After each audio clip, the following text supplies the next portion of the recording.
Okay, so it's been about 7 months since I've done any work on the Budget 302, and I'm kind of getting ready to do some more work on that. And I had something different planned for this week, or a different project to get started on at least this week. And yesterday I was out here and I was getting ready to do like a new baseline test on this. And with all this new changes that I've made here. In the process, I was working on getting the load control working a little bit better on here and trying to automate that a little bit. And in the process of doing that, I saw some things that the engine was doing. They kind of have me a little bit concerned. Anyway, what was going on yesterday was while I was experimenting with the load control for the absorber, there were like 2 or 3 different periods where I was at like 3 to 4,000 RPM and full throttle, and I was there for about what seemed like, I didn't time it, but it seemed like 20 to 30 seconds where I was there, and I did that like I said 2 or 3 times, and by the last time I had to stop because I noticed that the coolant temperature was above 200 degrees. It wasn't much above, it was like 202, something like that. But, and then the other thing I was watching while I was doing all this stuff was while I was experimenting with the load controller, I would glance down at the oil pressure gauge from time to time just to see where it was at. And, when the engine was cool, when I first started it up, the oil pressure was like around 50. And then the other thing is, I should say, is that what I'm running for oil in this is, it's 1540 diesel oil. So not real thick, but it's not thin either. But anyway, that's what I'm running in there is 1540 diesel oil. And what I noticed was when I first started it up when it was cool, it was around 50 psi. The second or third time that I was at that full throttle for 20 to 30 seconds, I was looking down at it when it was like at 3 to 4,000 RPM. It was like at 25 psi. So that had me a little bit concerned.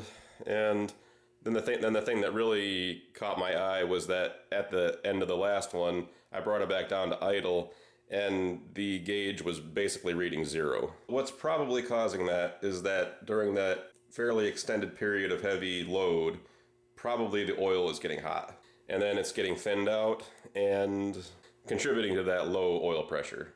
Now, the other thing I did last night after these things were happening, I got out the build sheet for this, where I recorded all the bearing clearances inside of there. They go between a roughly 3 thousandths to 5 thousandths on the mains and the rods.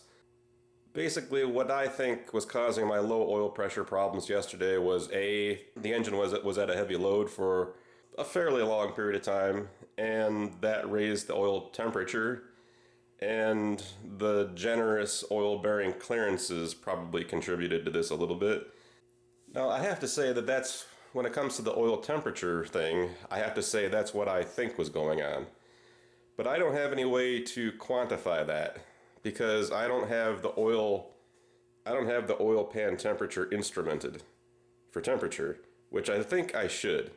And the other thing I'd like to have instrumented is pressure for the oil pressure, and feed that data into my data acquisition too, but I don't have I need a pressure transducer to do that, and I don't have that. But what I can do today is put a thermocouple in the oil pan. So when it comes to instrumenting the oil pressure, I don't exactly have that instrumented towards the data acquisition, but I do have an oil pressure gauge on the console that I can look at.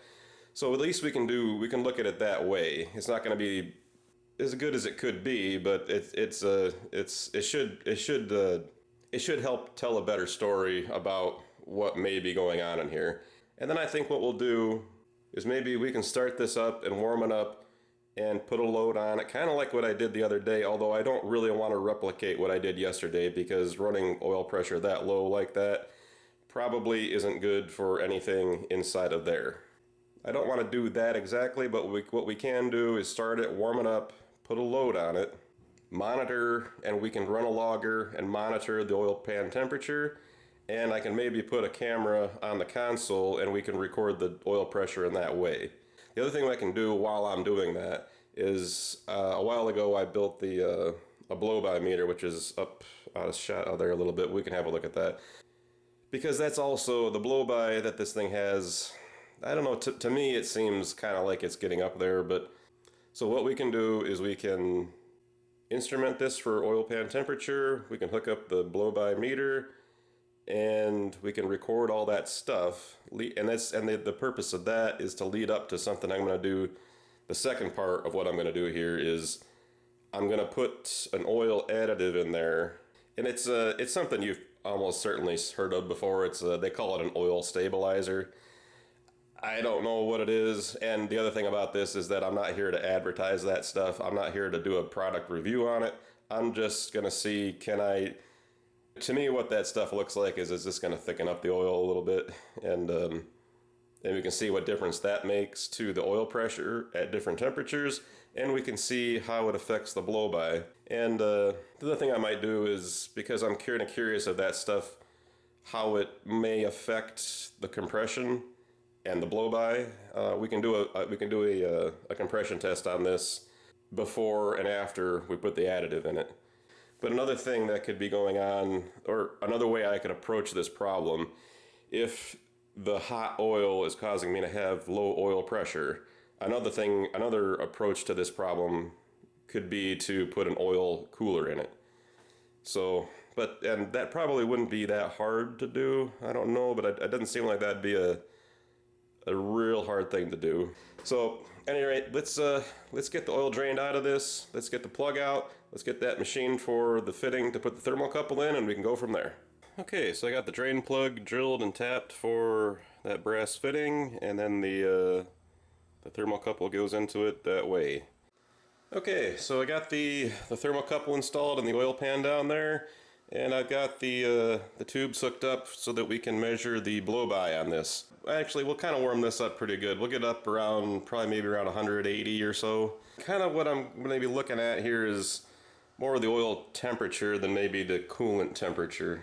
So, at any rate, let's start it up, let's warm it up, and let's start recording some of this data. Alright, so right now the oil pan temperature is about 124, and the coolant outlet temperature is about 146, and we're idling about 800. And when I first started it, when it was cold, it was idling at about 50 psi, right around there. And as it's warming up, I can kind of see the temperature dropping down a little bit. Let me bring the RPM up a bit, and we'll see if it should come up some.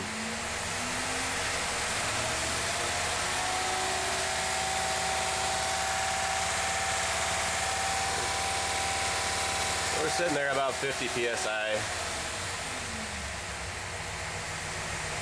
Let's continue to let this warm up a bit, and we'll probably start the logger here soon.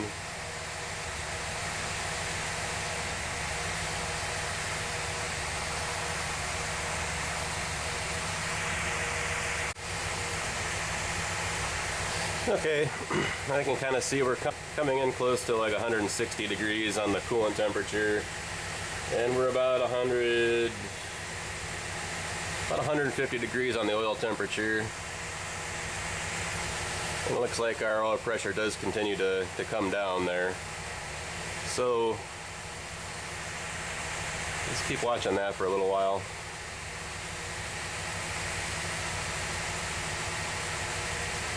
And I think when it gets, what do I say, maybe 100 and, so I'm going off the temperature off my thermocouple and not that gauge. So when that gets to about 180, settles in about 180, I'll do a little bit of a full throttle pull for just a few seconds, and then that way I can get some blow-by data from that.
Okay, so now I'm reading about oil pan's about 180, cooling out's about 205. And we were reading about 2.5 to 3 CFM of blow-by on the blow-by meter. And it's looking like our oil pressure at idle is down to about 25. And you can, well, we can see all that stuff. Alright, so that's about what I wanted to get out of this.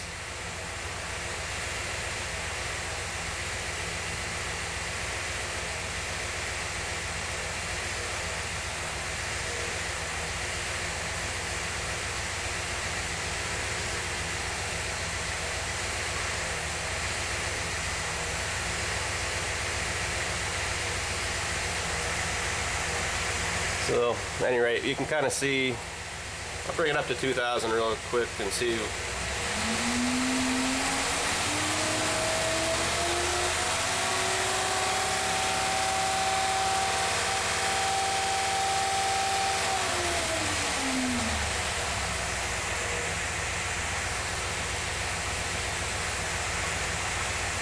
Alright.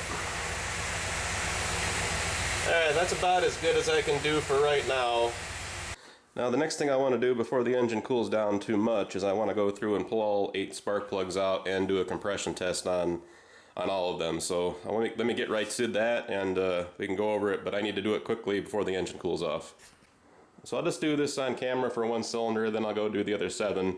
And the way I'm going to do it is the engine's at 150 degrees right now, and I'm doing it with the throttle open.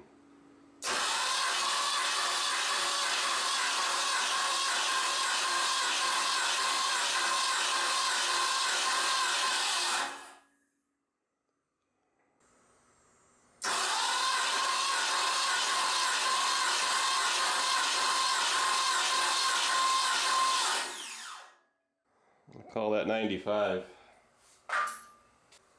Alright, let me just go do the other 7 and we'll see where we're at. Okay, so there's the cranking compression pressures that I got just now.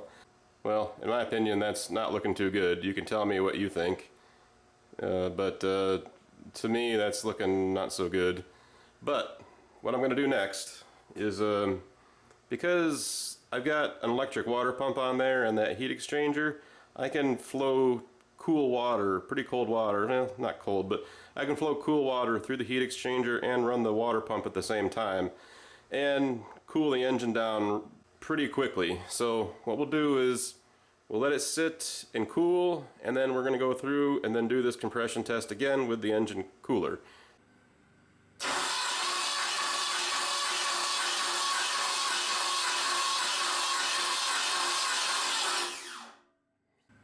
Do it another time.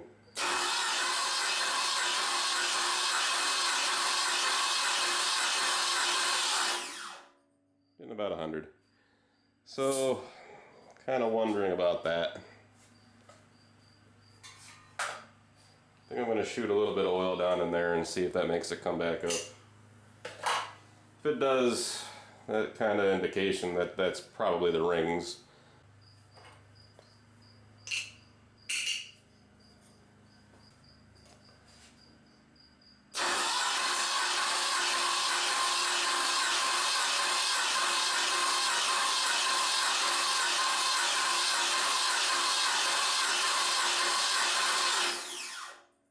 Yeah, so that says about 130.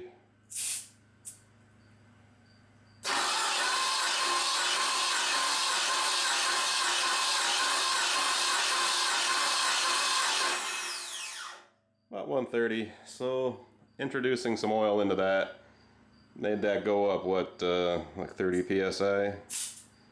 Kind of makes me think that the compression gases are getting past the rings. So that's just what I think. I'm going to go through and do the other 7, and we're going to write down what they were, and we can review that here in a minute. So let's go do that next. Okay, so I just got done doing the second compression test. This one here is with the engine at 150. This one's at about 80 degrees, and it looks like the cooler the engine being cooler increased the pressures 5 to 10 psi maybe. Still, these numbers here just seem kind of low to me. And as a point of reference, what I did was I put up the compression test results of the last 2 compression tests I did. I remember when I got these numbers here thinking that things had dropped kind of considerably, but the other thing to know about these numbers here from here to here is that that is the stock flat tappet camshaft that was out of the 87 F-150. That was the stock cam. And this is also a stock cam, but it is the HO cam in here. And it actually was a viewer that mentioned that to me, and I didn't really think about it at the time, but yeah, you know, given the same engine and 2 different camshafts, you can get different cranking compressions there. You can make up your own minds about this, but where I'm kind of standing on this is that I'm kind of seeing a bit of a trend here. And the trend isn't in a good direction. It seems to be going down. Now, why is it doing that? Really, this engine hasn't been run that much. You can decide what you want out of this, but these numbers here, I'm calling them not so good. The next thing I'm going to do is going to drain the oil out, probably replace the oil filter, and give it the... Anyway, we'll put that oil stabilizer in there and see if any of this improves. And we'll be able to look at the oil pressure and the blow-by as well. Okay, so I got the oil all drained out of the engine, and I'm getting ready to pour the new oil in with the additive. For whatever reason this week I don't really feel like talking name brands, so I got the brand, you know, taped off on the bottles and whatnot. But I'm sure you can figure out what this stuff is. So I'm running, I got some 1540 diesel oil, and this is, there's 2 quarts of this oil stabilizer. I don't know what that means, but the reason I'm going to try it is because mostly what I think it's going to do is just kind of thicken the oil up a little bit, but it may do something, it may do some other things too that I'm not aware of. What it says on the bottle here, so it says use 20% of system capacity.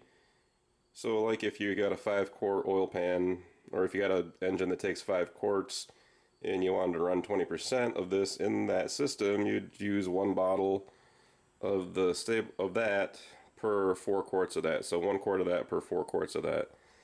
Now what it says here at the end of that, of the directions, is that it says in badly worn engines use up to 60% of system capacity. That's I didn't think anybody would I didn't think they would recommend using that much of this in an engine. So that'd be like, my mind's not in math mode right now, but it looks like about so if you wanted to run 60%, you'd be running like 3 quarts of this per a 5-quart system. So that's a little bit rich for me, but what I thought I would do is run it at 40%. So I got 2 bottles of this, and I'm going to run 3 quarts of oil. And I'm going to put it in that jug first and mix it together so that I'm not depending on the engine to mix it for me. Let's get that going, get this oil in the engine, and then we can run it again, and I'll try to do my best to run it the same way as I did yesterday, or in the previous test. So let's get that mixed up and see how we do. And I'll introduce the oil stabilizer. Yeah, I'm going to do this in detail. Some big stuff.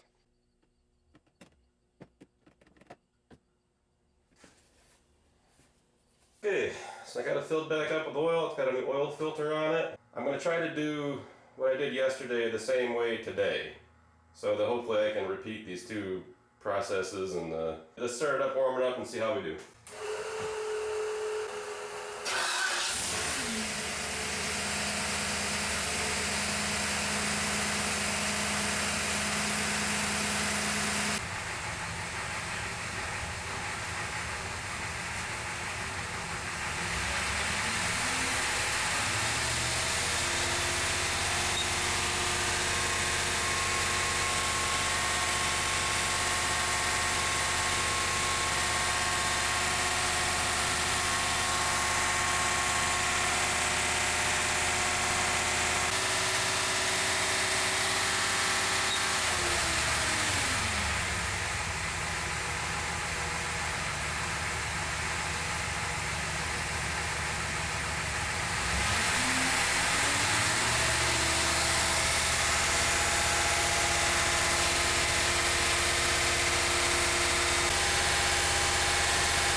Alright, so where it's running right there is the coolant temperature is about, well, 203 on the, through my data acquisition, and the oil pan temperature is about 190. I think that's a little bit hotter than where I was the other day, and at idle I think I'm reading a little bit higher of an oil pressure. So we'll have to look at the data and see if our blow-by is any different, but right after I shut this off, I'll bring it down to about 150, and we can redo the compression test and see where we are with it. The engine's at about 150 degrees right now, so I'm going to go back through and do the compression test on this with the with that oil stabilizer in there and see how we do. Hopefully it's better.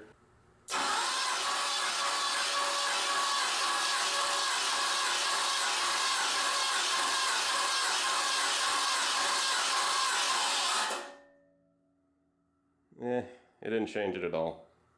90 PSI. Well, let me go through and I'll do the other 7. We can review the results on the whiteboard. Okay, so I did the same thing as before. I cooled the engine down to about 80 degrees. We'll just go through and check the pressures again.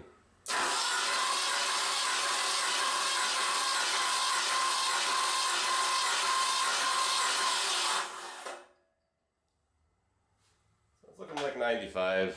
Let me go through and check those other 7, and then we'll go to the whiteboard and we'll review these pressure data. Okay, so here's all the results.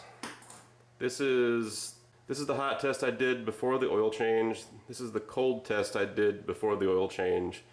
This is the hot test after the oil change, and this is the cold test after the oil change. And when I say after the oil change, I mean after the oil change and the additive got put in.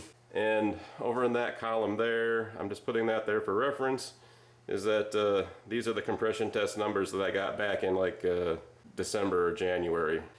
And here are the leak down test numbers that I got last time that was correlated with this one here, and these are the leak down tests I did on the 4 cylinders today. I'm a little bit concerned about this difference here, but that there is a different story than what we're working on today. We'll talk about this a little bit later, but for right now, let's just go over what happened in the test we're doing today. Before and after, and what I'm seeing here is that the additive, it didn't really seem to make any difference to the compression numbers. The other thing was the oil pressure. Now what it seemed to me was like, there was 2 things I noticed after the oil changes. It seemed to me like the engine ran a little bit quieter, and it seemed to me like when I started it cold, the oil pressures were the same between before and after. So it was 50 psi before and 50 after. What it seemed to me was that as the oil temperature went up, the post oil change oil pressure maintained itself a little bit better. So I think that maybe the additive may have helped there with the oil pressure with respect to the temperature changes. And then the last part of the data would be to look at the blow-by numbers that I got out of the blow-by meter. So we can do that. But with respect to this stuff here, I don't know. I don't know why that's doing that. All I can say is that there does seem to be a trend here going on. I mean, it seems to be each time I do this after some running, it just seems to get a little bit worse. Anyway, let's go look at the blow-by numbers and then just kind of start wrapping this thing up. But what we have here is, these are engine speeds, this is our engine torque, horsepower, air fuel, at any rate. That's the dyno outlet water temperature, this is the coolant temperature, oil temperature, blow-by, and that is the test cell pressure, which something seemed a little bit amiss about that, but I don't know. Here's our blow-by numbers, and here's our oil temperature. And it seems to me like 2.4 to 2.6 with it under a load like that. And then over here we got, you know, our oil pan temperature again. And we're kind of looking at that same 2.5, 2.6. It did read a little bit higher in a couple places. So it's like between 2.5 and 2.8, which really, to me, looking at these numbers, they didn't change much. So that's all I want to say about this, is that it looks to me like A to B, it looks like the blow-by is the same, and it looks like the additive didn't have much of an effect on that, if it had any effect on it at all. Well, anyway, to wrap it all up, I think the oil additive helped with the oil pressure and not so much with the compression. So after all that, I've had about enough of this test. Anyway, that's about all I got for you this week, and I'll see you next time.